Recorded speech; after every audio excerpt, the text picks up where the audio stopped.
Quando surge, família Palmeiras, ligada aqui no nosso canal Verdão Info, bora falar de Palmeiras 1, Flamengo de Guarulhos também 1, e aí nos pênaltis, o incrível placar de 13-12 para o Verdão, é isso mesmo, as crias garantiram vaga nas oitavas de final da Copa São Paulo, onde vamos enfrentar o Ituano neste sábado às 10 horas da manhã em Barueri. Para quem não se lembra, o Ituano foi o último algoz do Sub-20 palmeirense lá em julho do ano passado, foi a última vez que os comandados do Lucas Andrade saíram de campo derrotados no tempo normal. Vamos reencontrar o Galo de Itu que passou pelo Fluminense, hein? Então vai ser mais um jogo difícil neste final de semana, não tenha dúvida. Então, daqui a pouco tem todos os detalhes de Palmeiras contra Flamengo de Guarulhos, os gols do tempo normal, algumas penalidades também, não vai dar para a gente trazer tudo, mas quero trazer alguns destaques por aqui, a escalação do Lucas Andrade e muito mais para vocês. Bom, falei que o jogo terminou empatado em 1-1 e o autor do gol do Palmeiras no tempo normal foi ele, Sorriso. São 5 gols agora do Sorriso na Copa São Paulo, em 5 jogos disputados. Ele tem 8 participações em gols, porque ele também tem 3 assistências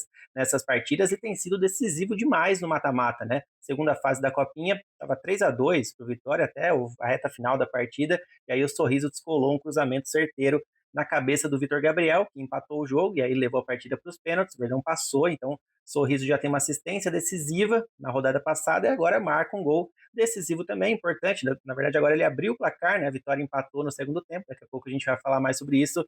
Mas enfim, o Sorriso tem sido até aqui o craque do Verdão na competição. Claro que a gente pode citar outros nomes, como o Rafael Coutinho, que é impressionante, não joga mal o Coutinho, né? Mas em números, em termos assim, de ser um jogador decisivo no ataque, não tem como a gente falar outro nome que não seja o Sorriso. Tomara que possa manter essas atuações até o final. Bom, sobre a escalação do técnico Lucas Andrade, tivemos apenas uma mexida, a entrada do Robson na zaga, no lugar do Lucas Ramon, que começou no banco de reservas. Acho que não estava 100%, porque no jogo passado o Lucas Ramon saiu no intervalo, né? E aí, diante do Flamengo de Guarulhos, ele nem entrou durante o segundo tempo. Quem entrou foi o Rocha, talvez a última opção para a zaga. Então, o Lucas permaneceu no banco. Acho que não estava 100% fisicamente. Então, a formação ficou da seguinte maneira: Aranha no gol, daqui a pouco a gente fala mais sobre o nosso goleiro, que de novo foi personagem da partida. Na lateral direita, Luiz Saboia. Na esquerda, o André Lucas, que vem jogando muito bem, né? Vem substituindo bem o Arthur pela esquerda, sofreu pênalti no primeiro tempo, que o Vitor Gabriel acabou desperdiçando.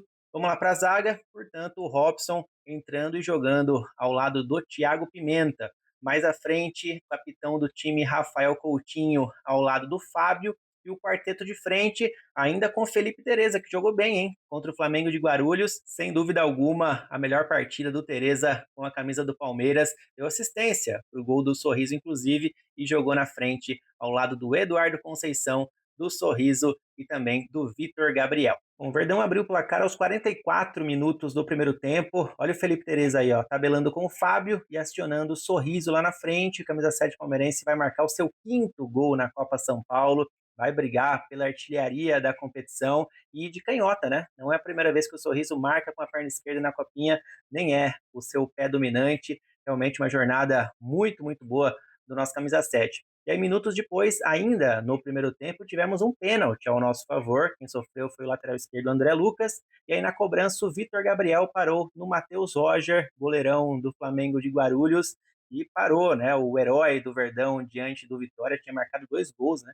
Na segunda fase, dessa vez perdeu a chance de, não sei se matar o jogo, mas deixar a classificação bem encaminhada ainda na primeira etapa. Bom, no intervalo, o técnico Lucas Andrade tirou o Eduardo Conceição e colocou o Antônio Marcos. O Eduardo não jogou bem nem contra o Vitória, nem contra o Flamengo de Guarulhos, né? Ele jogou muito, muito bem na fase de grupos ali, especialmente no jogo contra o Batalhão do Tocantins, que foi o lanterna do grupo. Então, o Eduardo ainda precisa de um jogo grande para ele, né? Para ele chamar essa responsa aí mesmo, com 16 anos de idade.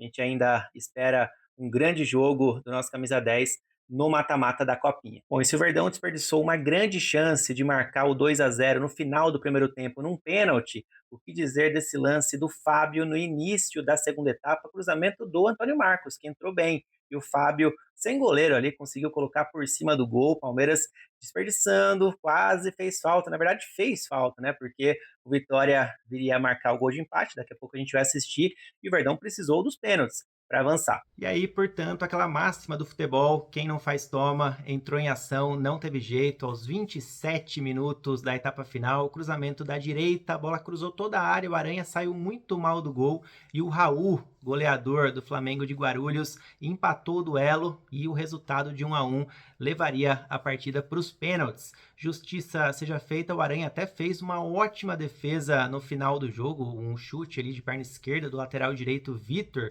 O Aranha pegou muito bem essa bola, só que aí é aquela coisa, né? O Verdão se colocou nessa condição de se levar um gol no final é eliminado, muito por conta da falha do Aranha minutos antes, né? Então vamos acompanhar as penalidades, algumas penalidades, né? Não vamos trazer todas aqui, mas quero destacar alguns cobradores. Bom, vamos destacar aqui alguns cobradores do Verdão, não vai dar para a gente trazer tudo, foi 13-12 nas penalidades, mas um que merece destaque é esse aí, ó, Cauã Lira, que precisou bater 2 vezes e marcou os 2 gols. Ele tinha marcado na disputa por pênaltis na fase anterior contra o Vitória, então são 3 pênaltis para o Cauã Lira e 100% de aproveitamento. Esse foi o primeiro, e aí na sequência ele vai bater de novo, aí marcou também, essa o goleiro quase pegou. Aí na sequência, o Vitor Gabriel precisou bater, ele ficou até o final, né? Ele tinha desperdiçado o pênalti no tempo normal, não se abalou, foi para as cobranças e deixou dele. Vale destaque também o Robson Jacaré, né? Que já tinha jogado no Flamengo de Guarulhos, o goleiro acho que conhecia ele, ficou provocando, falou que sabia onde ele ia bater, e ele soltou uma bomba, pênalti parecido com o que ele bateu no ano passado na final do Brasileirão Sub-20 contra o Red Bull Bragantino. E aí, claro que a gente tem que destacar também os goleiros, né? Não é sempre que acontece, o Aranha bateu muito bem, e o Matheus Roger, do Flamengo de Guarulhos, bateu, o Aranha quase pegou, mas não deu. E aí a gente tem que destacar também Rafael Coutinho, ó, foi outro que acertou as 2 cobranças, essa e depois essa, invertendo os lados, né, mudando os lados. Rafael Coutinho joga demais. E aí o Tudisco, depois dessa última batida do Coutinho, precisou bater.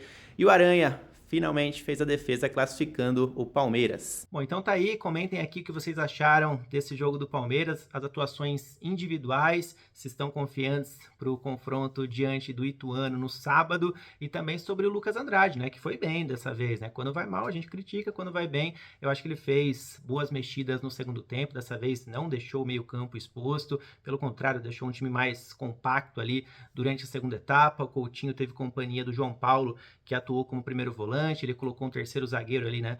O Rocha, o Robson e o Thiago Pimenta jogaram lá atrás, aliás, todos converteram as suas cobranças. O Palmeiras terminou com 3 zagueiros, 2 volantes e aí 2 alas que eram atacantes, né? O Antônio Marcos virou ala pela direita, o Hugo entrou para fazer a ala esquerda, Cauã Lira, que cobra bem demais pênalti, jogou na armação, e Juan Gabriel e o Vitor Gabriel na frente, né? Que fizeram a dupla de ataque na reta final, também foram para as cobranças. E quem não foi, né? Todo mundo bateu. Que jogo maluco lá em Barueri, e a gente vai voltar a campo neste sábado, portanto, já deixa o like se curtiu o conteúdo, hypa o vídeo lá embaixo também, que ajuda demais na divulgação, divulga o vídeo para aquele seu amigo palmeirense que você sabe que gosta de categoria de base, e comenta aqui, quero conversar com vocês aqui nos comentários, fechou?